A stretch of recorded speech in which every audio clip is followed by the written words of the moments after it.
Good morning, કેમ છો મિત્રો? મજામાં જ હશો, કારણ કે અમારા વ્લોગ જોતા હોય કાયમ મજામાં જ હોય. ચાલો, આજે મસ્ત મજાની સવાર થઈ ગઈ છે અને સવારમાં જ વાદળ છાયો છે અને જો કદાચ વરસાદ આવી જાય તો આવી જાય. બહુ મસ્ત મજાનું વાતાવરણ છે. સૂરજ દાદાભાઈ એટલા ઉગી ગયા છે અને વાગ્યા છે 7:30 જેવું થઈ ગયું છે. આપણે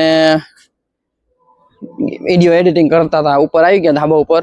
મેં કહ્યું આજે વાદળ છાયો સારા છે, થોડોક વિડીયો બનાવી લઉં. જોઈ લો, મસ્ત મજાનું આ તળાવડું ભરી દીધું હતું અને જો એટલે બહુ મજા આવે. ચાલો, આજે તો હવે જોઈએ ક્યાં જવાનું છે, હજી નક્કી નથી. અને અમદાવાદ ભાવનગર સૌરાષ્ટ્રની ટ્રેન છે, સૌરાષ્ટ્રની જોઈ લો.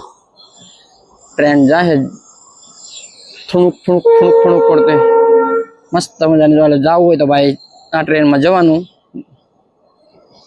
ચલો ભાઈ, અમારા રુદ્રભાઈ નીકળી ગયા સ્કૂલે જવા માટે. રિક્ષા આવી જાય, રિક્ષામાં જાય છે ભાઈ આ બધા જો છોકરા. ભાઈ ભાઈ એમ આ છોકરો રહ્યો ને, હજી મેં એને કાલે જ આ બેગ લઈ દીધું છે અમદાવાદ થી. લાલ દરવાજે લીધું હતું. આમ 500 રૂપિયા કિંમત હતી, પણ 300 માં માન આપ્યું હતું. તો આજ સ્કૂલે લઈને ગયો ને, તો આજે એવું કહે કે આ બધા છોકરાએ મને એમ કીધું કે છોકરી જેવું તું બેગ લઈને આવ્યો હો, અને આજે બેગ જેવા ના પાડે છે. શું કરું છે? જો આ નાનું બાલવાટિકામાં તો ત્યારનું, આ સ્કૂલ ખુલી ત્યારે લીધું તું. તો શું કરું બોલ? બેગ લઈ જવું છે કે આ લઈ જવું છે કે આ જૂનું? આપણે સ્કૂલ ખુલી ત્યારે આ બાલવાટિકામાં તો ઈ છે નાનું. હા, એટલે કોઈને તને કીધું છોકરી જેવું છે? તાર ભાઈ બને એટલે હું નહીં લઈ જવાનું? એટલે છોકરી જેવું એવું કે એમ? એટલે તો આ નહીં લઈ જાય એમ? નવું બેગ છે તો નહીં લઈ જા. તારો હગલું કેવું મસ્ત મજાનું બેગ હે ને તું એમ કે નથી લઈ જવું. આમ જોતો બહુ મસ્ત બેગ હે. તારો હગલું મોંઘું હે. આ હા હું 250 રૂપિયાનું બેગ આવ્યું હતું અને આ 300 રૂપિયાનું આવ્યું છે. તો તું એમ કહેશ કે આ ન લઈ જાઉં. તાર ભાઈબંધ એમ કીધું છોકરી જેવું હે. તો તાર ભાઈબંધ કેવો લાવે છે? હે તને કહો, એ કેવું બેગ લાવે? છોકરા વાળું? ત્યાં છોકરા જેવું જ છે. હે આ લઈ જ નથી જવું એમાં? હાલ કાઢ નાખ્યો બસ. હાલ લઈ લે. નવું કાઢ નાખ અને આ જૂના ભર દો. બીજું શું આવ્યું? આ નવું લીધું દી. તું પેલા ધોરણમાં આવ્યો ને સ્કૂલ ખુલી ત્યારે લીધું દી ને, એટલે આ ન લઈ જાઉં ને તમે તો આ કોને દેવું? આ નવું લો. બીજું હું કા નો કર. હાલો તો હવે જો આવું થાય. જો છોકરાને પૂછ્યા વગર લાવીને તોય આ ડખો થાય. નવા બેગ ખિસ્સા અમારે નથી લેવા. એટલે છોકરાને પૂછીને કામ કરવું. આ છોકરાને પૂછ્યા વગર જો બેગ લાવ્યો તો આવું કરે, નથી લેવું મારા બેગ, છોકરી જેવું. એટલે હવે શું કરવાનું? એ છોકરાને એટલે ગમે કામ કરવું હોય ને તો છોકરાને પૂછીને કામ કરવું.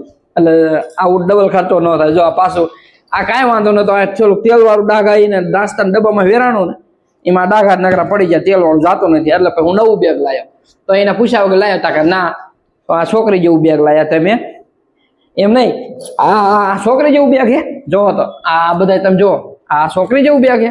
એવો મસ્ત મજાનો કલર, એમ જાંબલી ગુલાબી જામ હું બ્લુ કલર જેવો છે ને, મસ્ત મજાનું બેગ છે. તો કે ના છોકરી જેવું મારે ના લઈ જવું. હજી પેલા ધોરણમાં ભણે તો કે છોકરી જેવું લાગે. તમે જો એની બુદ્ધિ. અને એના ચોપડા કેટલા બધા જો પેલા ધોરણના 5 નોટો, એક આરઈ, અને આ કેટલા છે?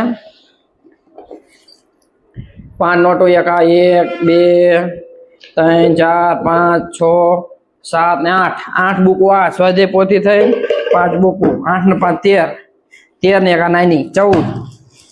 આટલું દરરોજ લઈ જવાનું. હવે હે ને ગમે એ કામ કરવું હોય ને તો છોકરાને પૂછીને કામ કરવાનું. કારણ કે છોકરાને પૂછ્યા વગર કર્યું ને કામ, જો બેગ નવું ક્યાં નથી લેવું, લ્યો બદલાવજો બેગ. ના લો હશે. બીજું હું 300 રૂપિયાનું બેગ છે નવું. કોકને દઈ દઈશું બીજાના. બિચારા કોક રખડ કામ કરતા હોય ને, ગરીબ છોકરા નાના હાવ હોય, જેને ખાવા મળતું ન હોય, એવાને દઈ દઈએ તો રાજી થઈ જાય છે. હે ને વિરાટ કોહલીનું ટી શર્ટ પહેરી ગયું છે અને અમે બે હે ને બાઇક સર્વિસમાં મૂક્યું ને, એમ બે લેવા જ આવી ને. પછી ક્યાં જવું છે? બાઇક સર્વિસમાં લઈને જો કાંટો એવો છે ને, એ ચાલીને આપણે બે ઓલું લેવા આવ્યા. મારા ભાઈ ત્યાં જોઈ લો. એને લેવાને લઈ લીજો. હાઈટ બોડી બહુ સારી છે અને મજબૂત ખાધેલ પીધેલ સારો વ્યક્તિ છે, એટલે કોઈ લેવું હોય કહી જો અહીંથી જાય છે. હાલો બાઇક સર્વિસમાં મૂક્યું તો બાઇક લઈને આપણે ઘરે પહોંચી ગયા. જોઈ લો મસ્ત મજાની સર્વિસ થઈ. આજે પહેલી સર્વિસ હતી નવું બાઇક લીધા પછીની. અને એસપી સાઇન હે 125 સીસીનું છે. જોઈ લો એને મસ્ત મજાના ટાયર અને એવરેજ જોતો 71 ની સરેરાશ બતાવી છે. બાકી એમ સારું બાઇક છે એવરેજ માટે. આમ રોડ માથે 75 ની 80 સુધીની આવી જાય. પણ આપણે રફ રસ્તામાં ચલાવ્યું આપણે ગયા ધાબા ઉપર. જોઈ લો મસ્ત મજાનું રિઝલ્ટ આવે. ને મારા મોબાઈલનું એવું કામ છે કે શું કહેવાય, વાતાવરણ સારું હોય તો રિઝલ્ટ સારું આવે ને કે વાતાવરણ સારું ન હોય તો રિઝલ્ટ ન આવે. જોઈ લો અત્યારે કંઈક આવું છે OnePlus નું રિઝલ્ટ. હવે જોઈએ કે આપણે કેવું રિઝલ્ટ આવે. એમ મારા મોબાઈલનું કામ એવું છે, રિઝલ્ટ સારું આવી જાય તો આવી જાય, બાકી ક્યારેક અમુક ટાઈમે ગમે એમ કરો ને. ચાલો આપણા વિડીયોના એન્ડ કરશું, કારણ કે હવે આપણે સાંજ પડી જઈ છે અને આજે કે બસ આમાં એટલું જ છે. ચાલો અમારા વિડીયોને ગમે તો લાઈક કરજો, શેર કરજો અને સબસ્ક્રાઈબ કરી નાખજો. ચાલો મળીએ નવા વિડીયોમાં એક. ત્યાં સુધી જય માતાજી, જય શ્રી કૃષ્ણ, બાય બાય.